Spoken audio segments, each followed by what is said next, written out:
Well, good morning. This is Andrew Williams Jr., and we're live in Concord, Massachusetts, where there's Juneteenth going on. Let's join them.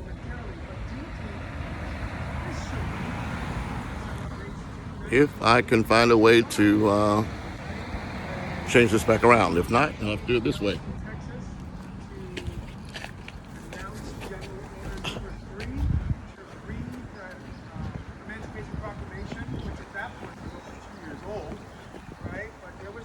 Back then, there was no Instagram. News traveled really slowly, especially to the outlying areas of Texas. Right? And so that day, June 19th, Juneteenth, is held within the Black community as Emancipation Day. Or if you go back to 1852, right, when we have Frederick Douglass reading to what is the 4th of July to the Negro, right? That wasn't their Independence Day. June 19th is their Independence Day. And so it was celebrated in Texas as early as 1866, right? That next year was meant to honor those previously enslaved people. They were given seats of honor, they were given speeches, and every year thereafter, as there were fewer and fewer enslaved people, that esteem went up, right? And so at the turn of the century, when we had the Great Migration and millions of Black Americans fleeing the South for better paying jobs, better opportunity, and the hope of less Jim Crow, right? Juneteenth, along with many other customs and culture, went with them. And so Juneteenth was then celebrated less in Texas, more in major cities in the Midwest and the East and the West Coast. And then the modern Juneteenth movement can trace its history not that long ago, about 20 years. A dynamo of a woman, the grandmother of Juneteenth, Miss Opal Lee. She's from Fort Worth, Texas. She was someone you didn't play with, right? In 2016, Opal Lee, then in her mid-80s, walked from her home in Fort Worth, Texas, to Washington, D.C., right? To go better is what her slogan was. Go bigger. She petitioned Congress and the White House to make Juneteenth a federal holiday. And on June 17th, 2021, President Biden signed that into effect to make it a federal holiday. Miss Opal was right there next to him because that's the type of woman she is, right? And so this is a movement. This is a celebration, right? There are many events within the Black community that we commemorate. Many of them have their history deeply rooted in oppression and sadness. This is one of those moments in Black history that from its very inception was celebratory in nature. There was something to celebrate Black joy, right? Celebrate Black personhood in all of its multifaceted elements. Right? And so today's that day to celebrate. It's a day to celebrate activism. It's a day to celebrate allyship. I'll speak a little bit more on that afterward. But thank you all for being here. Thank you, Concord, the Select Board, and all the various organizations and allies in the town for making this happen. This will be the first year where we have cemented this, and it won't be the last year. With that, I want to pass it on to Chair of our Select Board, Mr. Hernandez, read the proclamation.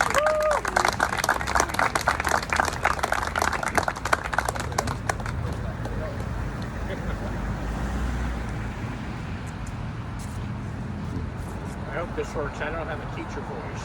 We gotta get real close. We gotta get real close.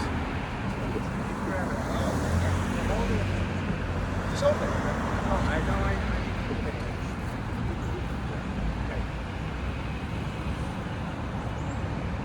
It all boils down to the retirement system.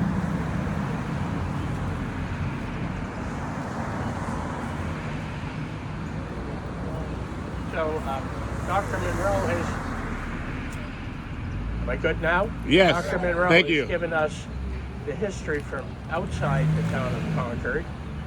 I'm going to say a few things about what's happening here from the point of view of the town of Concord. I'm here as chair of the select board, and also chair of the committee which has sponsored this event and many other similar events, such as the Ellen Garrison event, on behalf of the committee organizing the celebration for the 250th anniversary of the American Revolution.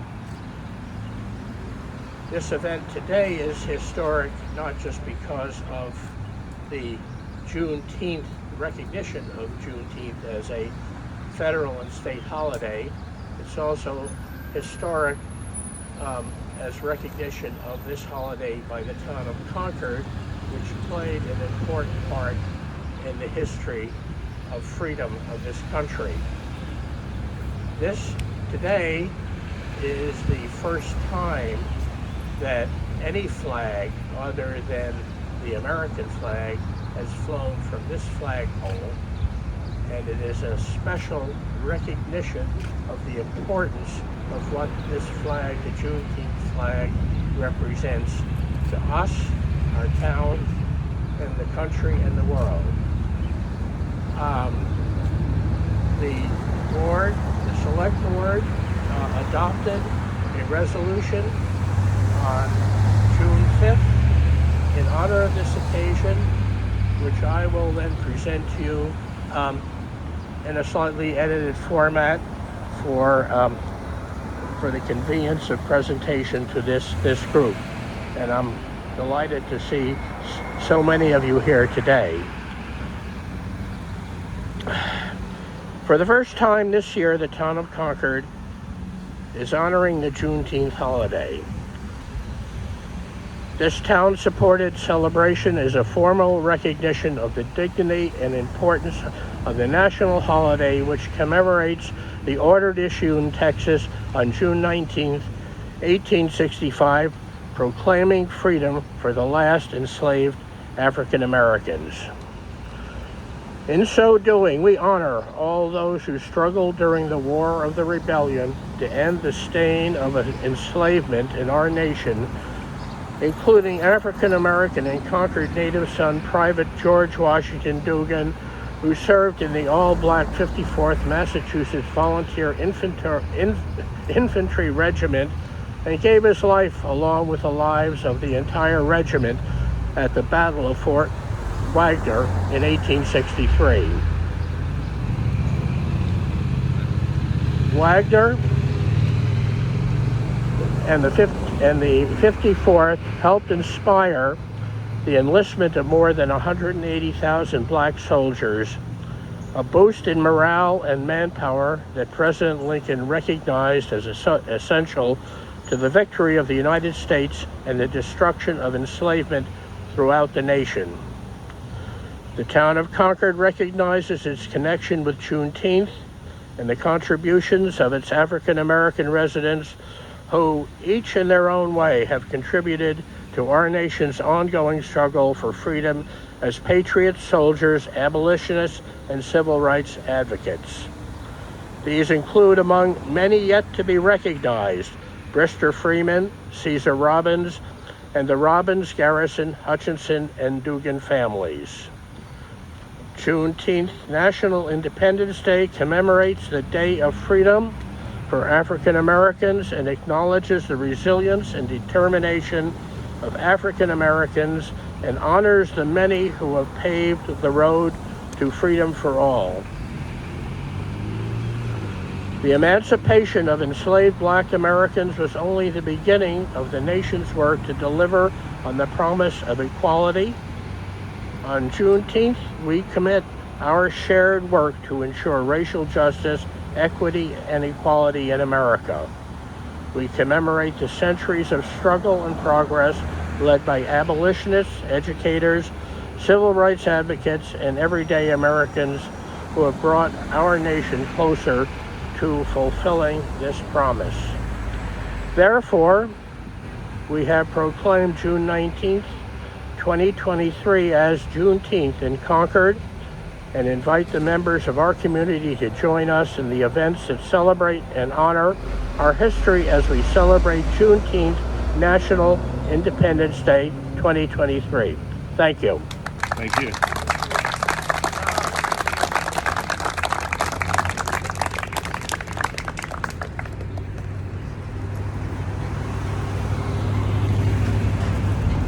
We're about to raise the flag, and as the flag goes up, it's important to maybe think about the symbolism in the flag. And as you see written on the remarks, you'll see on the flag a 5-pointed star. That refers both to Texas that Rob was teaching us about and the freedom of all African Americans in all 50 states, thus the 5 points. The flag uses the color of red, white, and blue from the American flag.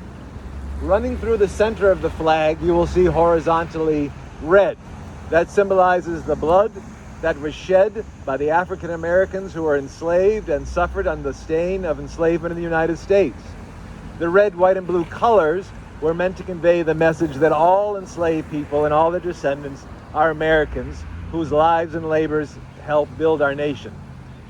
Also on the flag, you'll see featured prominently in the center a bursting star. This is a nova, or a new star, celebrating the new beginning for all that began in 1865 and we continue to work on today. As the flag is raised, we will play a song.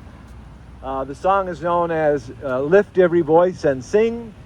It's an interesting arrangement from 1900, so it'll sound very similar to the way it was written. Lift Every Voice and Sing is a song with lyrics by James Weldon Johnson. It was written from the context of African Americans in the late 19th century. It is a prayer of thanksgiving and imagery that evokes the journey from enslavement to freedom. Premiered in 1900, Lift Every Voice and Sing was communally sung within the African American community. I think it's important as you listen to the song, the lyrics of Lift Every Voice and Sing serves a reminder to all of us and all Americans that each generation has our own voice. We must lift our own voices along with those within our community to protect and expand the gift of human liberty, human equality, and human dignity among us all. So the flag will begin raised, and we'll play a beautiful song. Feel free to sing along if you wish, or just appreciate.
Luddite so over here. proud. I think this comes up too. I think that was part of the problem. Oh no, that's not. It comes up.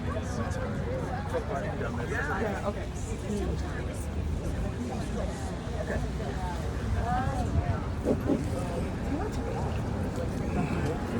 Yeah, I think yeah, give it a whirl.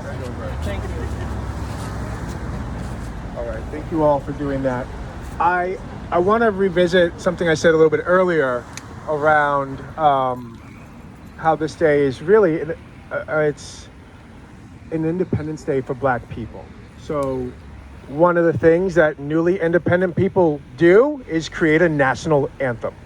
So Lift Every Voice and Sing, from its very inception, right, it was not created to be a national anthem, but soon thereafter it became what we call the Negro National Anthem. The NAACP made it so a few years after it was created. It was initially written as a poem by James Weldon Johnson, put to music by Rosamond Johnson, his brother, and sang by school children in Florida to commemorate the birth of Abraham Lincoln, the great emancipator, right? And so it is customary at Juneteenth celebrations and at large congregations of Black people to sing the Black national anthem either along with or instead of the American national anthem, right? So it shows the poignancy of this piece. I want to change gears quickly before I let folks know what the rest of the day looks like. I want to say that today is obviously a day for celebration, but it is also a perfect, it's perfectly symbolic of the type of work we do here in Concord. We here in Concord have perfected performative progressivism. This is another example of that, right? And what I don't want to see happen, and I know that you guys are all here because you also don't want to see this happen, is that we rest on our laurels, say, good job, Concord, we raised a flag, we had some talks, we celebrated, let's go about our business, right? My hope is that the celebration that we do today is a celebration of activism. It's a celebration of collective action, right? Not just for the Black community in Concord, current and future, but also for all of the traditionally non-centered, marginalized communities who reside here in the town, right? It's not lost on me that Juneteenth also takes place during Pride Month, right? That there are a huge number of LGBTQIA plus members who are African American, right? And if we are celebrating Juneteenth, we are celebrating the fullness of the Black personal experience, all right? Blackness is not a monolith. There are many folks here within the Black community in Concord and elsewhere who don't always feel like they are part of these celebrations. And so as we do this work, I want us to expand this work, not just within the Black community, but within all of the communities here in Concord, right? It's the least we can do. We owe it to them to do it on days like today. Awesome. Thank you.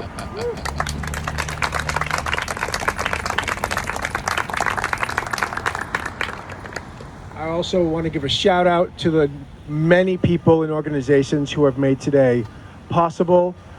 Visit Concord, the Robbins House, the Concord Museum have all had an instrumental part to play in making this day be the spectacular day it's going to be.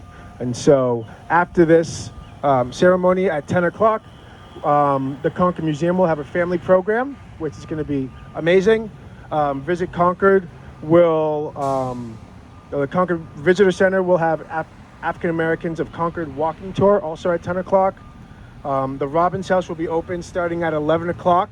Jen, is that till 4 today? Yep. And then also at the Robbins House from 12 to noon will be a town-wide celebration and gathering on that front lawn. So to the extent that you are able and inclined, it would be great to go around town and check out all the things that are happening. It's going to be a beautiful day. I command it to be a beautiful day weather-wise. Thank you all for coming. Happy Juneteenth.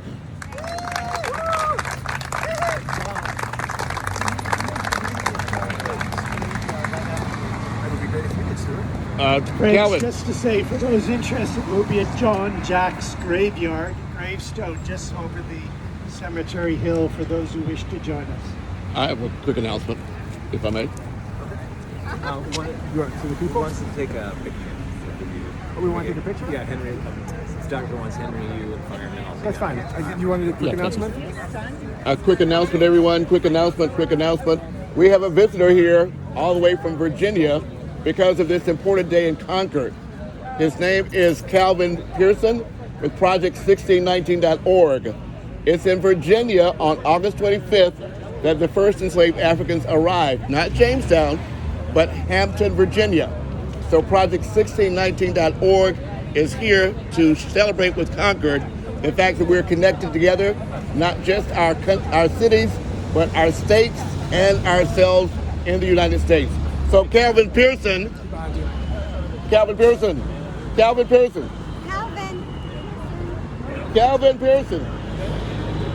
Say hello to Concord. Say Concord and Hampton. Project 1619. Well, good morning. I'm not the invited speaker, but I've never seen a microphone I don't like. I come to you today from Hampton, Virginia. The first English settlement in America was in Virginia. It was not at Plymouth. Also, the first enslaved Africans who were brought to English North America arrived in present-day Hampton in 1619. 1 year before the Mayflower. So what I do, I go around the country talking about Hampton's history, especially African-American history over the past 403 years. I talk about the importance of a diversity of the diverse country that we live in. We all need to live in this country together, not separately.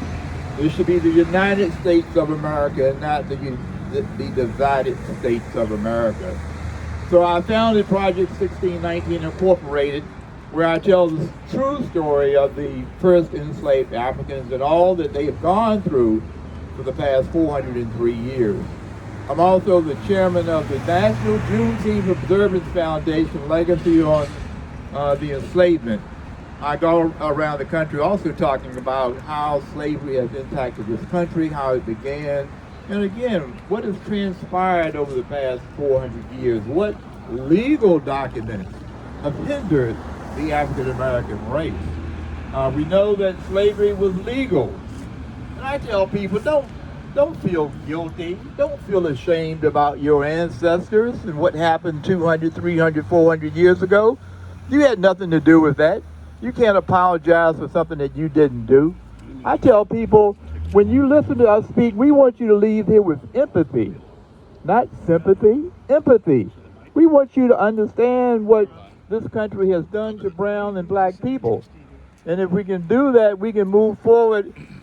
We'll never realize the dream that we had for this country, but we can make it better with just a little empathy moving forward to your fellow man. For those of you who want to know more about what we've done, my website is project1619.org. Now, I know there's a lot of controversy with the other organization in New York. We're not that organization. I founded this organization in 1994. So we've been telling the story for what, 29 years? People have come along in the past 5 or 6 years claiming that they are the rightful owners of this story. But I tell people nobody owns African American history. We all can tell it, but we got to tell it truthfully. And that's what I do. I'm not an activist.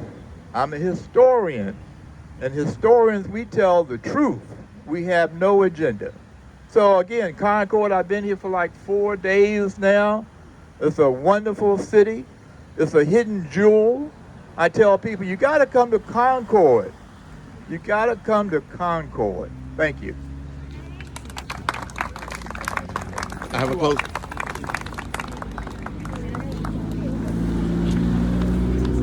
Since I don't see a microphone that I don't like either, I'll take it. 1 second. Okay, sure. Go right ahead.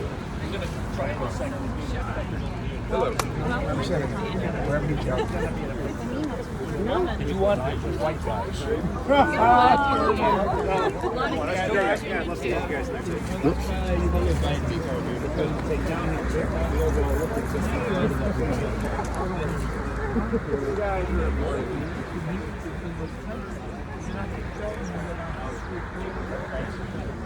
Thank you. Thank you. Nice job. Thank you. And I'll work on that. And we're going to try to rally a little bit. Yes. The thing is that was just, yeah, that's a half step.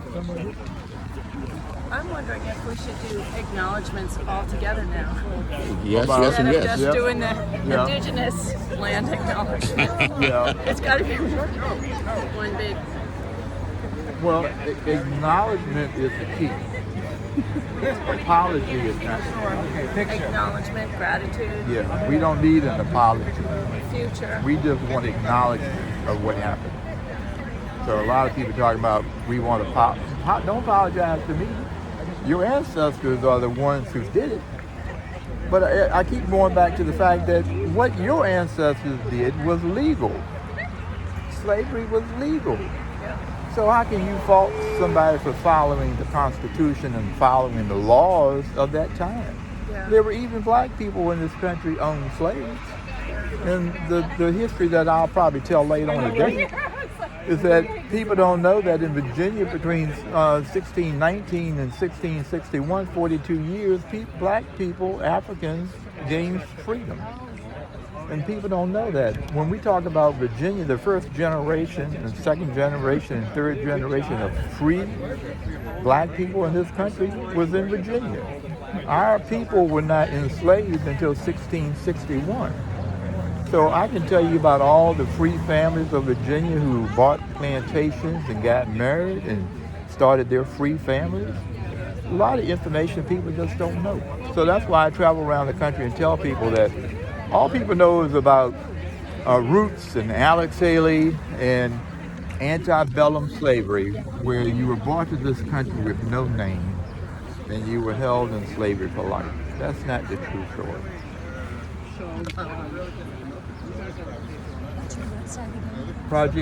Project1619.org. Thank you so much for coming. Well, thank you.